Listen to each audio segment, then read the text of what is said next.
अध्यक्ष आणि सदस्य सचिव यांच्या सहीने हा अहवाल सादर झाला। या दोन्ही अहवालामधल्या ज्या काही शिफारशी होत्या या शिफारशी सरकारला सादर केल्या गेल्या आणि सरकारने या दोन्ही अहवालामधल्या शिफारशी स्वीकारल्या आणि या शिफारशी त्यांनी अनुसूचित जाती जमाती आयोगाकडे पाठवल्या। कशासाठी पाठवल्या? कारण या ज्या शिफारशी करण्यात आलेल्या आहेत त्या योग्य आहेत का, या संवैधानिक आहेत का, हे अनुसूचित जाती जमाती आयोगाने तपासावं असं सरकारचं म्हणणं होतं। दुसरी महत्त्वाची गोष्ट म्हणजे या सगळ्या शिफारशी ज्या होत्या या सगळ्या शिफारशी या सरकारनं त्या त्या खात्याशी संबंधित असणारा कुठला निर्णय घेत असेल तर त्या प्रत्येक वेळेस इथल्या बौद्ध समुदायाने आणि इथल्या वैचारिक क्षेत्रामध्ये काम करणाऱ्या समुदायाने आंबेडकरी अनुयायांनी प्रत्येक वेळेस कोणतंही सरकार असलं तरी त्याला विरोध केलेला आहे आणि त्याच्यामुळे आता देखील आम्ही शांत बसणार नाही ही गोष्ट लक्षात ठेवली पाहिजे। 2004 मध्ये ज्यावेळेस सुप्रीम कोर्टाचा निर्णय हे राज्य सरकारला नाहीत असं राज्यघटना सांगते। हे कोण सांगतं आहे? हे सुप्रीम कोर्ट सांगतं आहे।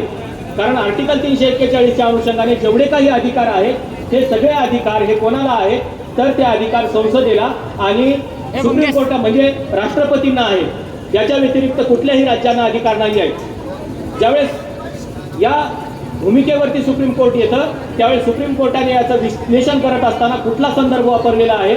भारतीय राज्यघटनेतल्या आर्टिकल 341 चा संदर्भ वापरलेलाच आहे।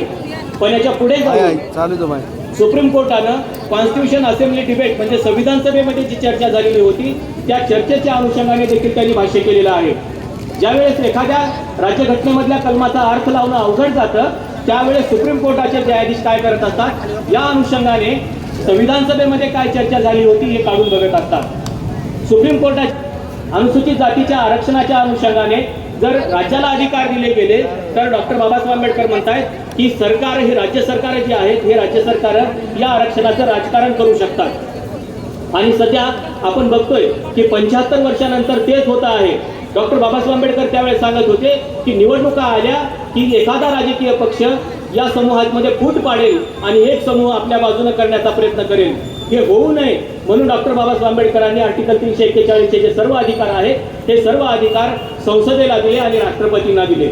याच्या व्यतिरिक्त कुठल्याही राज्यांना अधिकार नाही आहे आणि हे स्पष्टपणानं 2005 च्या आंध्र प्रदेश सरकारच्या विरोधामध्ये जे जजमेंट सुप्रीम कोर्टाने दिलेलं होतं त्या जजमेंटमध्ये स्पष्टपणाने दिलेलं आहे। आणि त्याच्यामुळं जे विवेचनीय होते त्यांनी जो प्रश्न विचारलेला होता की राज्य सरकारला याचे अधिकार आहेत का, सुप्रीम कोर्टाने याचा सगळे संदर्भ काढले, त्याचं विश्लेषण केलं आणि राज्य सरकारला याचे कोणतेही अधिकार नाहीत असं स्पष्टपणाने सांगितलं। आणि त्याच्यामुळं आता जे काही राज्य सरकार करायला निघालेले आहेत याचे कुठलेही अधिकार इथल्या राज्य सरकारला नाही आहे। आणि म्हणून आमचा विरोध कोणाला आहे तर संविधानाची मूलभूत चौकट जे उद्ध्वस्त करायला निघालेले आहेत त्या सरकारला आमचा विरोध आहे।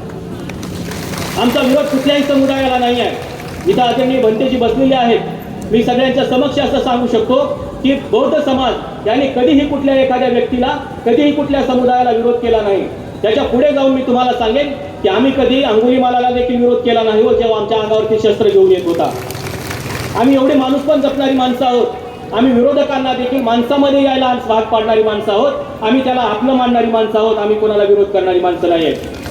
त्याच्यामुळे आमचा जो विरोध आहे तो विरोध इथं जे काही असंवैधानिक प्रक्रिया राज्यामध्ये सुरू झालेली आहे त्या असंवैधानिक प्रक्रियेला आमचा विरोध आहे।